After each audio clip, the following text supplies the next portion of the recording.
All right, that moves us on to job description approval for assistant principal position. In your packets, for committee review tonight is a job description for an assistant principal.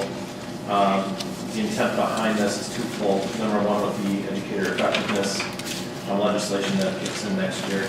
Administrative workload needs to be alleviated with extra people. And secondly, due to and we've talked about this openly in the last couple of months, just due to the natures as far as where people are at in their careers, we need to get a succession plan in place and get some people that have had some training and have been in the cohort group, get them some hands-on experience for succession purposes. So that's the intent behind the job description, and bringing that forward so we can get it posted. Right now, my tentative thinking is that we would have 2 assistant principals and they would be part-time. And what I mean by that is that they would job share with the teacher. So they would be assistant principal for a half day, teacher for a half day. Therefore, it keeps them in contact with the classroom piece and kids, but also gives them the exposure to fill in as needed with the different tasks. So you would notice that a lot of the expectations in the job description mimic or imitate a lot of some principalship responsibilities. And it wouldn't necessarily be expected that the folks that were identified to help out in these roles would be doing absolutely every bullet point for this job description, but we have to be transparent with those people too, that you might be doing this or you might be doing that, but that's pretty much the intent behind getting this to the committee. I think 5 years teaching experience is enough. Probably not, but at least it gives the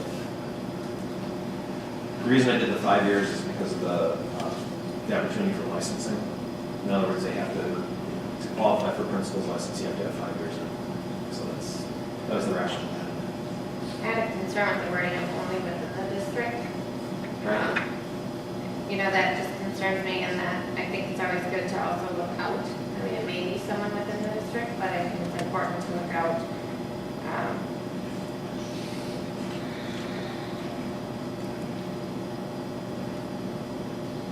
I think that to first look in our district be advantageous. We want to encourage our teachers to be looking at administrative positions within our district.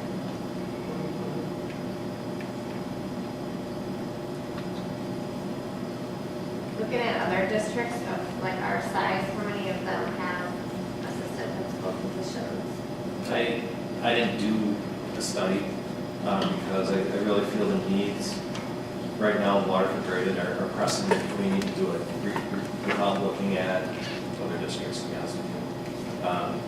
The fact of the matter is we have 3 principals who are beyond retirement age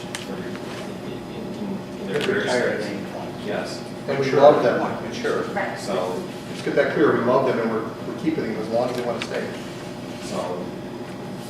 and the second thing is there's no doubt about the educator effectiveness workload. It's going to be a high degree of So, work.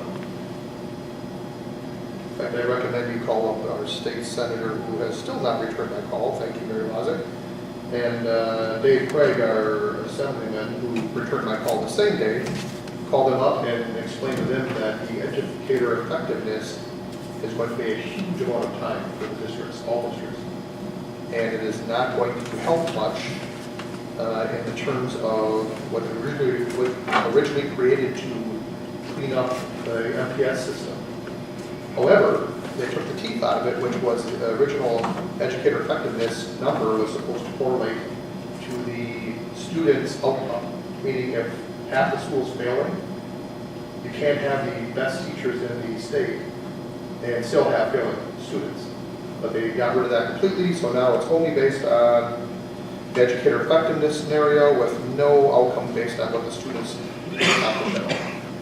So feel free to call up Dave, let him know, and call Mary, let him know. It's a lot of time for very little action on the Waterford community in general, whether high school or grade school. Anybody, anything else on the assistant principal job description draft? I would prefer to see 7 or 8 years in one classroom. Okay. That's my suggestion. Anyone else? I'd be curious to see data from other districts of how they're moving forward, what they have regarding that. Because I just, we talked about declining enrollment and things such as that, and how to find the money for part-time administration, which just concerns me.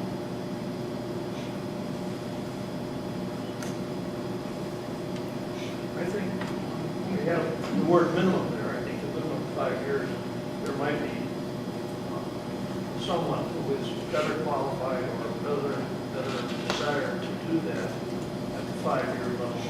And I hate to limit them because we said 7.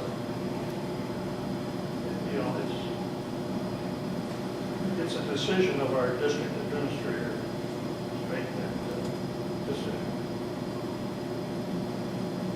Yeah, I don't think it's any difference. I mean, if Chris thinks that person with 7 or 10 or 15 works, or you may have somebody come in with great capabilities and they've only got 5 years, I don't think you have to be a long-term teacher to be a very good administrator.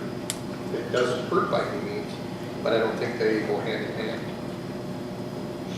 I've seen some mid-level people that are great at managing, terrible at engineering. So I want to preclude them, not reviewing them just because they didn't have a long-term engineering background. Is there, Opposite issues, but. Yeah,